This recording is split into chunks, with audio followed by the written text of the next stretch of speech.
We all wanna change. We all wanna be somebody else. I wanna visit all the places nobody goes. I wanna teach all the things that nobody knows. I wanna grow wings, leave the coop, learn to fly. Bungee jump from the tallest building in Dubai. I wanna fly around town in my UFO. I wanna eat real food, not the GMO. Welcome back to Desertwood Days, and I'm your host, Kathy Blaze, and I am here with this queen, Miss Eva Louis. Oh, I love that. Thank you. I love this too. Yes, yeah. Tell me a little bit about that.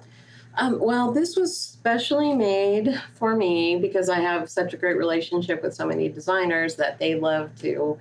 I'm spoiled. This is what I'm going to say. I'm spoiled, and on my birthday and holidays, I always get like gifts, and this happened to be my birthday gift this year. So yes, from Elizabeth Parker at Rich Casual. Nothing wrong with being spoiled. Exactly. Us ladies like to be spoiled. Welcome to Desertwood Days. I'm so excited to be here. I've seen so many good things from the people that have been on the show previously, and I think it's such an amazing thing that you're doing to showcase artists in the local area. Yes, our whole team is loving it. We are truly loving it because everyone's an artist here. Mm-hmm. I mean, they know that there was a need for this, and they are all loving it. That is amazing. You know what? My first question to you, I've known you for a long time. I remember the first day we met was on a film set in South Scottsdale. For that UFO movie? Yes, we were standing on the corner. Yes. Not that kind of corner, but we were standing on the corner. Yes, we were. That was an interesting shoot. Yes, it was. But that was the first day. That was the first time I met you, and that was so long ago. 2010. Yes. I have to ask you, where did chronic behavior, where did that name come from? What does that mean? Chronic behavior for me it came to me as really an idea of how to explain the type of person that I was. And part of it is that, even though I know crazy is not necessarily a good term to use, I'm a little bit of an anomaly and not what everybody is used to. So I said, you know what, I need to come up with a company name that reflects first who I am out the gates. That way they don't even have to ask. Sure. Yes, I am a little different and I'm going to be very unique.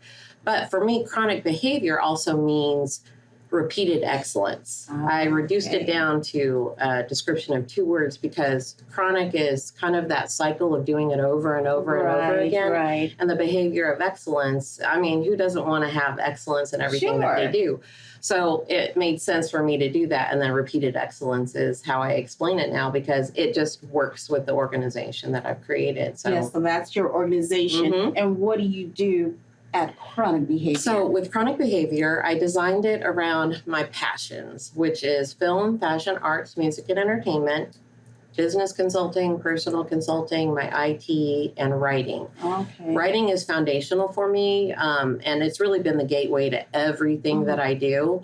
But I've wrapped it into all of the arts because I love art so much and working with artists and then myself being a creative. Sure. I wanted to design an organization that could support artists because they don't oftentimes have advocates or people that will be their cheerleader. So I am a huge cheerleader for other artists, including, people that I work with directly. I know that you are, and that's awesome. And, we've had a couple other guests here that are in that same position as being supportive in the community, supporting other artists. And, that's a rarity, really. So to see so many people doing that, that is so awesome. Well, and it's just like what you're doing now. I mean, I think that little bit of encouragement, and this is what I do with a lot of my personal coaching, is all it takes is a little bit of encouragement to show people what their possibilities are and to get them to really see the doors that are out there for them. Because sometimes they have the naysayers in their life all over and around them. Right. But we have this opportunity where we can actually create platforms for them just like this, where we can give them words of encouragement by showing up to their events and supporting them. And for me, that was always the one thing that I wanted. Because even when I was growing up, I didn't always have like that when I was growing up.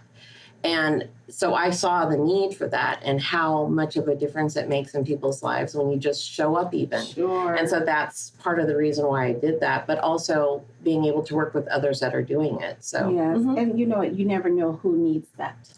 Exactly. You never know who needs it. And being a creative, you know, you have the competition, you have the I'm going to say the clicks, I'll call them the clicks. Oh, right. So sometimes people are alone out there in their work. Yes. So it's nice to have this support system. I mean, we're all artists. Yeah. So we need to continue to have these platforms to help others succeed.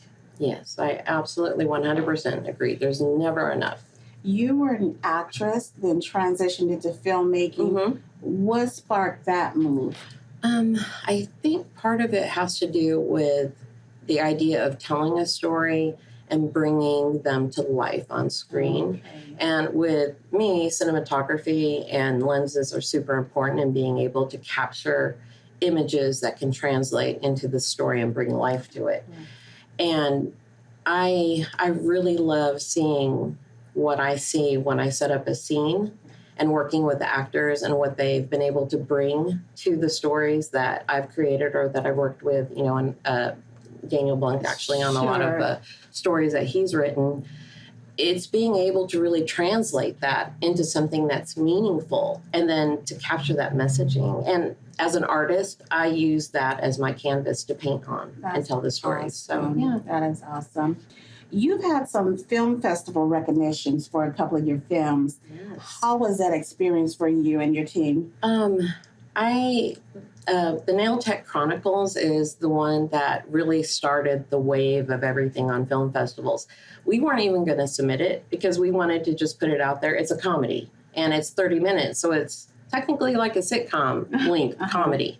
And we weren't sure what the audience, how it was going to be received, but we knew people needed something funny in 2020 when COVID was happening. And from the moment that we released that and started actually promoting it, even before it was released, film festivals just like attached to it. Wow. And then we got so many requests to submit it to festivals, even though we'd released it. We're like, this is not normal for this to happen, but it just started.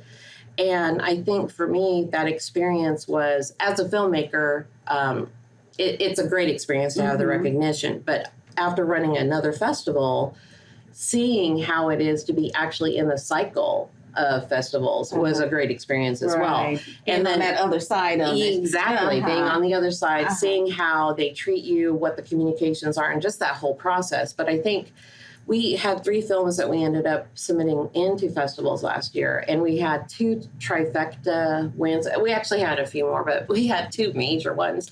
One was from the Los Angeles Motion Picture Film Festival, which is out of Malibu, and they'd been established for like 6 years, and I think it was either on like right before Christmas or right before New Year's, they made the announcement that all 3 films won, and we're like, what? And that was, I think that's an incredible experience, not just for me, but it's mostly the actors that are part of the production of course. Giving them that opportunity to be recognized. And then we had Beyond the Curve was another great one because we had actor recognition for like a best dramatic actress. And I think to have that come across on the screen when there's so many dramas out there, that is just, I don't know how to describe it other than it's just euphoria and elation. You know what? It's exciting. You spoke of that. That was during a time of COVID. So, people just needed something funny and something, some joy. Right. So the comedies are probably so well accepted back then. I think so. You also mentioned your festival. Can you tell us a little bit about that? Yeah. So, I am a co-founder of the Worldwide Women's Film Festival. Now, we took a little break during COVID because obviously we wanted to postpone it and wait. But there has been a change to the organization and that they've converted it to a nonprofit. So actually Kim Henneke is the lead on that now as a nonprofit, and she has a board of directors. So they're on target to be doing the festival in February of 2022, and it'll be our 4th festival technically for them, and it's looking to be just amazing. Again, worldwide, people from all over the world have attended our festival, from like We've had people from Germany and Ireland and Italy and China. And I mean, just to have something here in Arizona that helps represent film and that is awesome for our state. Exactly, It really is. it is. And considering this is a place people skip over when it comes to filmmaking, that is awesome for our state. Yeah, so it's been really exciting to see where they're going with it. And I think the team seems to be just really, they've all dived in. And so it's really great because you can really see the energy around it growing already. I have to say this, you're such a superwoman in our community. What about this industry keeps you going? I see the talent everywhere. I mean, there are just so many people that are talented. They have these amazing gifts. They can work with the community, or they can work with people from other places and bring them here into our community. And I think for me, it's just that energy of support and being able to tell stories, and not just any stories. You're seeing a lot of great social cause stories, but you're also seeing a lot of personal stories that are being told. And then, of course, there's always the flip side of the entertainment, the sci-fi, the comedy, like you mentioned, and things like that. And for me, film is an escapism, right? You have to have ways to have release. You have to have ways to be able to take breaks from all the things that are happening in society that are negative. Yes. And for me, film is how we can do that. That's wonderful. So where can our audience find you? Chronicbehavior.com is probably the best place because it's the portal to everything. And then if you look up evalouis.com, that's the other portal. Okay.